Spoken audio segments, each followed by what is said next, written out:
ladies and gentlemen. This is Game 3 of Infinity Gaming Spamnub versus Impulse Gaming Fox. Fox, our blue Zerg player, bottom left-hand side of Frost. Upper right-hand side, we've got the awesome Mr. Spamnub from Infinity Gaming.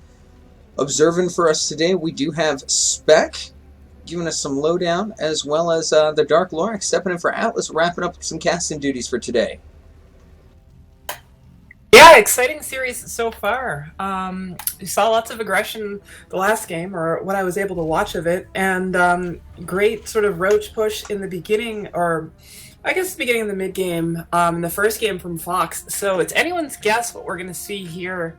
The spawn locations are probably going to be more indicative of a longer, more macro-oriented game on this map, but who knows? It just depends on how these players are feeling. So do you think Spec chose his name because he just wanted to be the ultimate spectator for the game, or is there something else going on there? Ooh, I didn't even think about that. No wonder Spec is focusing on practicing his spectating. He wants to be true to his namesake. This drone, on the other hand, spectated nothing in that first base that it scouted. Yeah, obviously Fox has gone to the Dark Lorax School of Scouting. With cross positions, though, you're usually going to scout the wrong place first. And it looks like it is headed the right direction now, so not from the Dark Lorax School of Scouting. He will actually find the command center first from Spamnub when he arrives at the base. You can tell it's a command center because it's significantly larger than the barracks. Command center. And if you click on it, it says command center. 4x4 versus 3x3. Yep. Gets you a nice wall off. Helps you feel safe. This is a really good map to do this on. Yep. So Fox is just knocking at the door. Maybe they'll let him in. Maybe not. Probably not, though.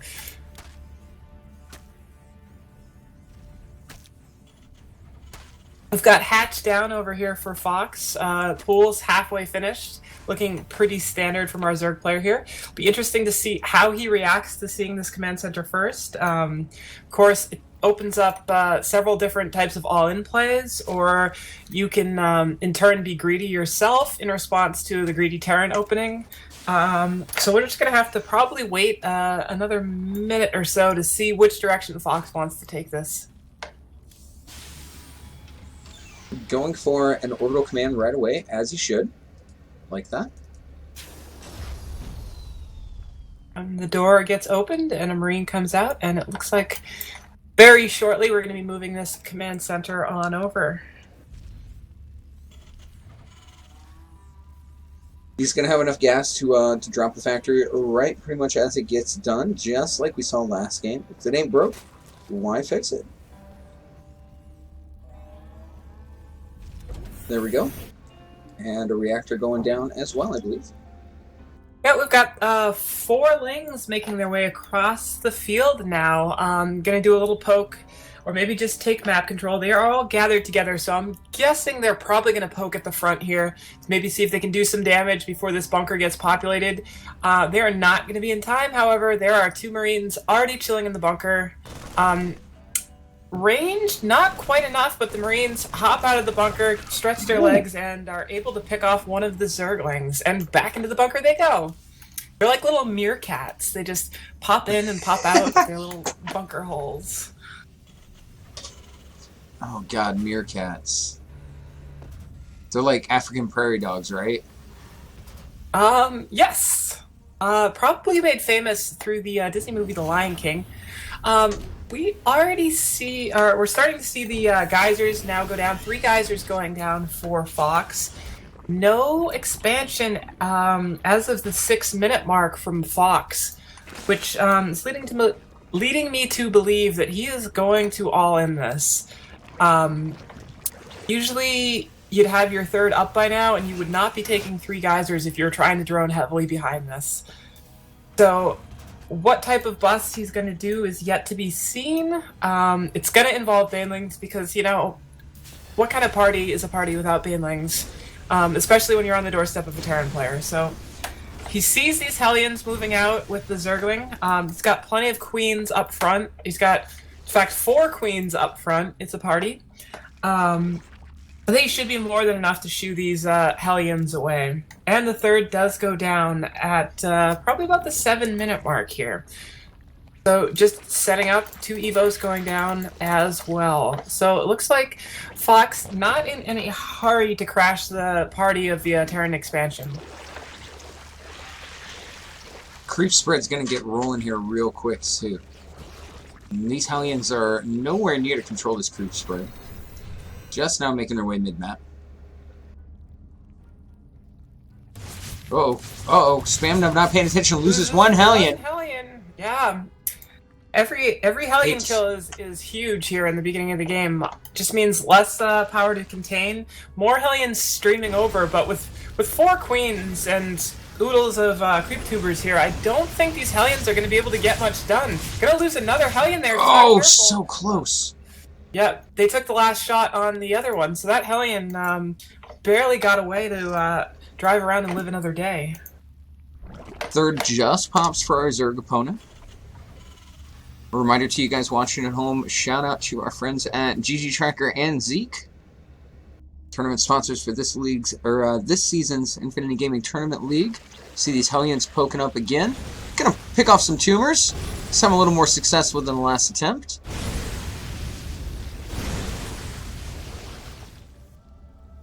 A lot of Hellions. Just adding on more Hellions here. One Hellion sitting at just 1 hit point. Alright, we've got both melee, carapace, and baneling speed being researched for Fox. Ling Bane play, very standard. We saw it last game. And it looks like it's going to be the composition du jour for heading into the beginning of the mid-game here. Big push for Spamnub coming. Looking to get in a nice aggressive posture, which this aggression I think is what really helped him in that in the last game we saw. Looking to take out these queens, and I think he's they're gonna go down quick. Contested. There's some banelings warping in there. They are. Yep. He might be able to get a snipe on this hatchery if he gets good position. Opting to pull down some overlords instead. Now focusing down on the hatchery. Ling's coming. Bane's coming in the other side. Oh, he's trapped in the middle lane. He might lose all this. Oh, the Baneling connects. Oh, terrible positioning for Spamnub. Great trap set up by Fox there. He just got caught between the hatchery and the mineral line, and there was no way out but this one little space there. The huge loss for Spamnub. I cannot believe how many units got wiped up there. He tried to get behind the mineral line, just wasn't fast enough. Oh my god, holy Baneling Batman. Tons of Banelings getting morphed in, just out of vision. Oh, he sees him now.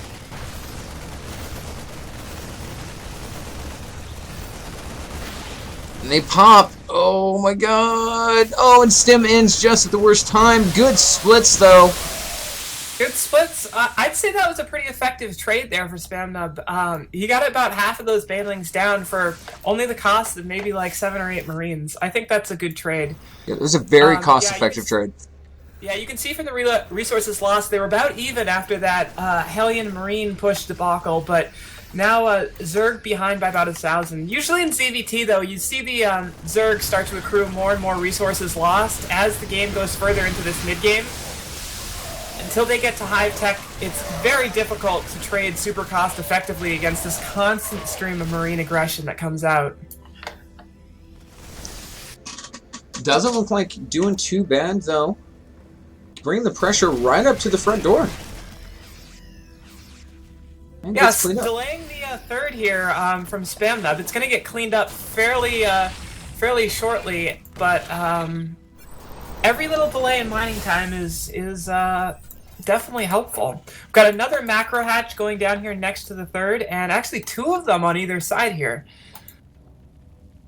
So looking for more larvae and also taking a 4th. So we've got 3 more hatcheries, and it looks like Fox is ready to just kick his production into high gear here. Yeah, it's going to create some good chokes, too, in case he gets any early aggression. It looks like we do have some getting ready to come across the map. Yep, little biomarine mine medevac. Just too many things starting with M for our Terrans. Oh, caught out of position. He loses all the Oh, lives to Banelings. Spamnub! Just being very careless with his units right now. He picks up the remaining Marines and floats off, but there are going to be mutas in pursuit very shortly.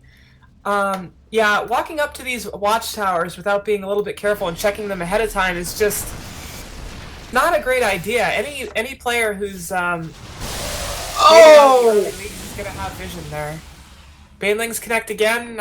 Medevacs run for their lives from these mutas, not really filled with anything, but these mutas are going to pick off one, maybe two, or maybe even more. Maybe all of them if they just stop there, which they are doing. Oh no, Spamnub seems to be falling apart here.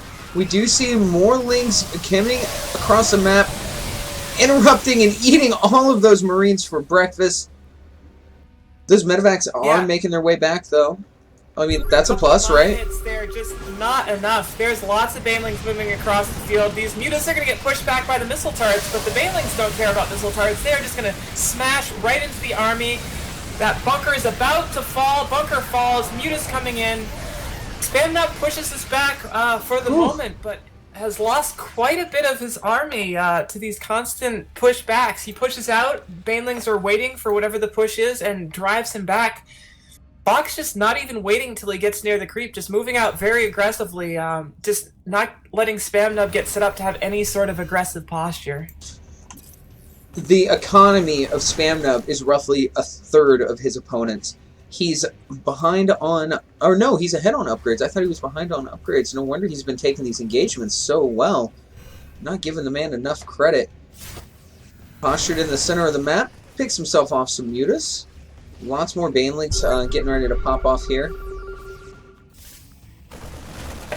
That Hive just started now for Fox. It'll be interesting to see where he goes from here. Whether he moves on into Infestor Ultra against this bio-heavy play, or chooses to... I can't see him going Broods here. He's getting +1 attack, make these mutas a little bit more dangerous. Muta's always dangerous as it is. Oh, and here comes a surround. Relatively decent positioning and splits considering. Not bad exchanges. But Spamnub sitting on 3 bases, just now getting his 4th up and running, or no, not even up and running yet. I don't think he can afford to keep taking these kinds of trades. If you look at his economy, it's scary. Yeah, I think these direct head-on trades are really starting to cost Spamnub. Fox's supply is just about even with his, despite constantly throwing Banes and Lings at all of these bio units. I think trying to just keep ramming this production down his throat is just not working, and Spam needs to try perhaps a little drop harass in the main while he pushes somewhere else, spread his opponent's army out, make it so that he can't just A-move all of his Lings and Banes, get us around, and just kill everything that he has on the field. Because that's what's happening again and again. 3-3 on the way now for Spamnub. Once this 3-3 finishes, this bio army gets pretty scary. Burrow being researched, Ultralisk Den, 4 Fox coming down, and Pathogen Gland. So it is going to be that Infestor Ultra transition once we get to Hive Tech. And it's only a matter of time.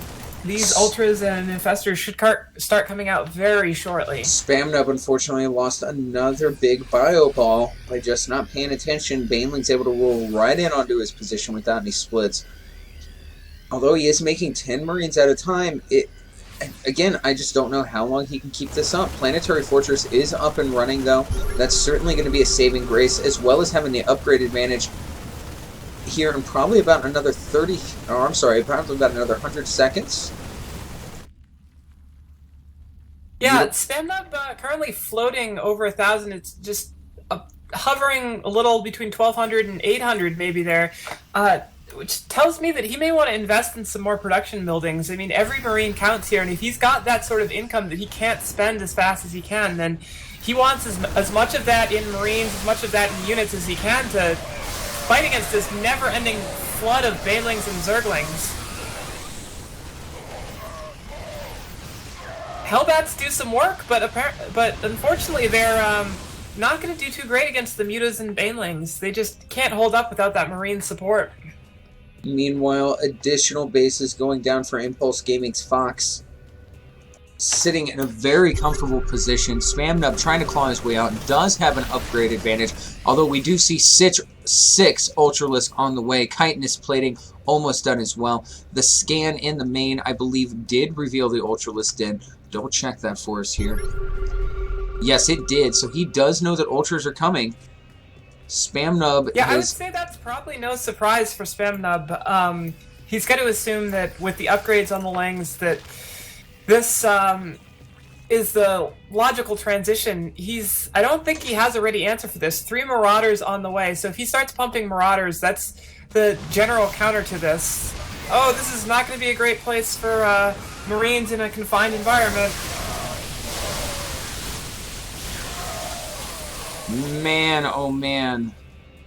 Just getting eaten alive. So this is exactly what Spamnub needs to be doing. He's now pushing in on the 4th with a bunch of Marines. He's going to get a snipe on this 4th. He's got mines set up now to secure this position. Marines moving up. There's all those mutas! Oh, did I miss a big hit? I see muta parts on the ground. This little attack squad. Oh, but a counterattack is en route. Here comes an attack on the 6th. Muta's getting shoot off by some turrets. But nothing really in response to these Ultralisks. Some Lings joining them. Yeah, I don't see how he can engage these Ultras here. He just doesn't have enough. Setting up the mines. The Ultras are off creep and without infestors, so with some good micro, you can kite some of these. And they're being sent to move command, trying to get in position behind the Banelings. Muta swinging as well. Oh my gosh. Very well handled by Spamnub. That could have been oh so bad. Yeah, I'd like to see Fox add some infestors to this composition to just lock that bio down right where it is and just then be able to eat it up with the Ultras. The infestors are going to be able to keep this mobile army immobile, and as you can see here, these Ultras are just getting kited. Oh man! In the mines. So many great mine hits. This hit squad of Marines, dude, this is a little SEAL Team 6 group of Marines. They are just killing it. Taking out 3 hatches, still rocking and rolling. Very low on energy are the 2 medevacs, trying to get some heals off. I don't think any of them are going to come back from this. Oh no, the Mutas disengage again. Couple B. Yeah. As a Zerg player, whenever you see Mutas engaging balls of Marines, that's generally a bad sign. It means you're behind your production as far as having enough units out. Big push from Spamnub coming along the bottom here. If he can take out this this base, Fox is going to be in a lot of trouble. He's currently now only on 2 mining bases, which is 1.5 less than you want to be as an effective Zerg against a Terran. While Spamnub is cruising away. He's got 2 mining bases fully up, fully saturated, and working on a 3rd. As soon as that becomes a planetary fortress, it's going to be very difficult to break. Spec helping us keep a good eye on the action. Planetary Fortress going to get some shots off here on some Lings. We do see a big engagement, though, getting ready to go down on the southwest corner. A couple Widowmine shots go off. Baiting them back into these mines. Mines have not gone off yet. Should be able to get a big shot. Takes out 6 or 7 Banelings right there with 1 mine shot. That's exactly the kind of trade Spamnub is looking for. Ultras and a couple Mutas forced to pull back, and there's the GG. Spamnub takes game 3. A 2-1, but still in a beautiful fashion. Spamnub up game. That means it is going to be Spamnub. Or I'm sorry, up a series now. It is going to be a Spamnub versus Protect. Guys, I'm Infinity Gaming's Morris. That lovely lady providing you all of the play-by-play. That is the Dark Lorax. And giving us some camera angles is Spent. Guys, thanks for watching.